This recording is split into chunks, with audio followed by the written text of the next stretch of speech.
Saudaraku seiman, meninggalkan sesuatu yang haram ini akan mendatangkan banyak sekali manfaat, dan kejujuran itu akan membuat munculnya rasa cinta Allah kepada kita sebagai pencipta, sehingga kebutuhan kita dipenuhi dan juga makhluk akan mencintai kita.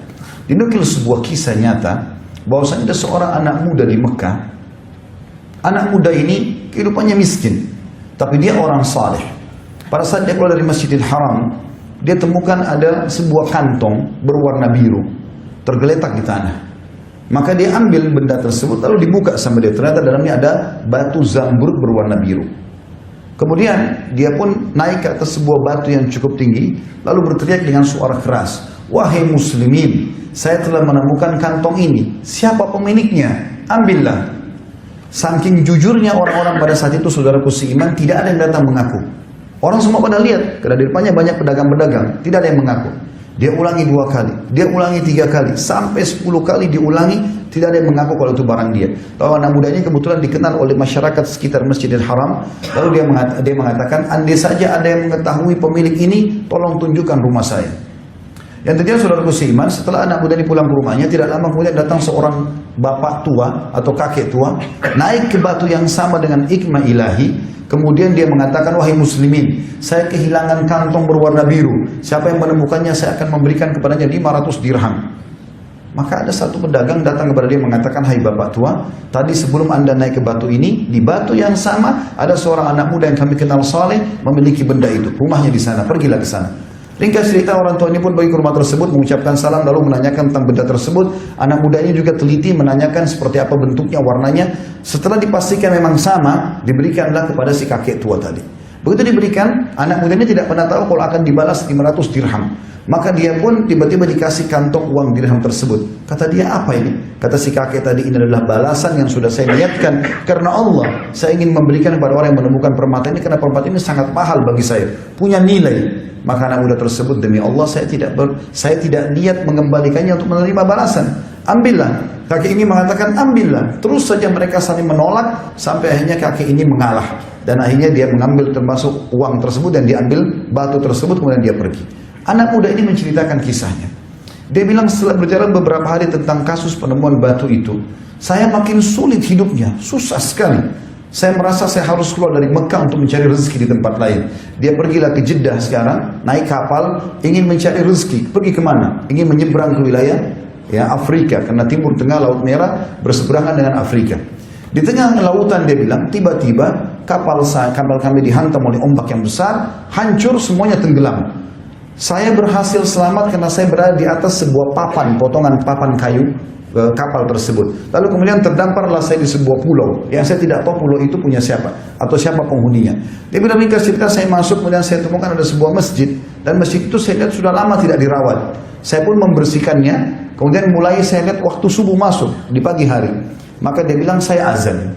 Begitu saya azan, mulailah masyarakat sekitar datang, kemudian ikut sholat bersama-sama. Waktu selesai sholat, mereka menanyakan tentang keadaanku. Lalu aku pun menceritakan tentang keadaanku sebenarnya.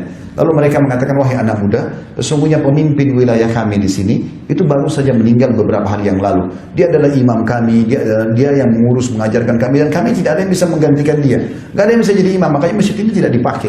Kalau kau bersedia, kami tadi lihat kau bisa jadi imam, suara bacaanmu bagus, suara bagus, bisa nggak jadi imam?" Dia mengatakan, "Baiklah." Maka dia bilang, anak muda ini cerita, "Saya pun tinggal beberapa bulan bersama mereka, mengajarkan mereka Al-Quran, mengajarkan mereka agama, dan mengimami mereka.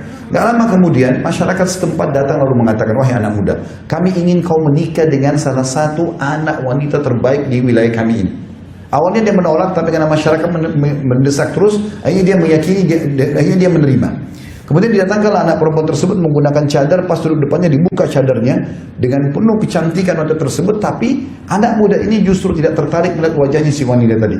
Kenapa? Karena ternyata di leher anak wanita ini ada kalung, dan di situ tergantung batu permata sama dengan yang dia temukan di Mekah sekitar beberapa bulan yang lalu. Maka anak muda ini terus melihat batu permata itu. Lalu orang-orang sekitarnya mengatakan, "Wahai anak muda, kau telah zalimi wanita ini. Kami datang untuk kau lihat wajahnya, bukan kau lihat perhiasannya." Maka dia mulai menceritakan, dia mengatakan, "Saya mohon maaf, saya punya kisah dengan batu ini, dan saya yakin itu. Berapa bulan lalu di Mekah ada seorang kakek tua begini diceritakan semua sampai selesai. Maka pada saat selesai, tiba-tiba satu masjid bertakbir semuanya. Lalu anak muda mengatakan, kenapa kalian bertakbir? Kata mereka, apakah kau tidak tahu siapa kaki tua itu? Maka anak muda mengatakan, saya tidak tahu. Kata mereka, itu adalah ayahnya anak perempuan ini.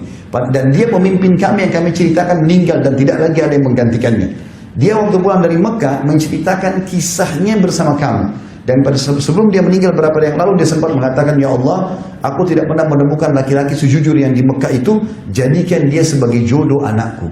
Dan kuasa Allah Subhanahu wa taala karena ketakwaannya dan meninggalkan yang haram, Allah jadikan dia mendapatkan permata itu. Dia cerita.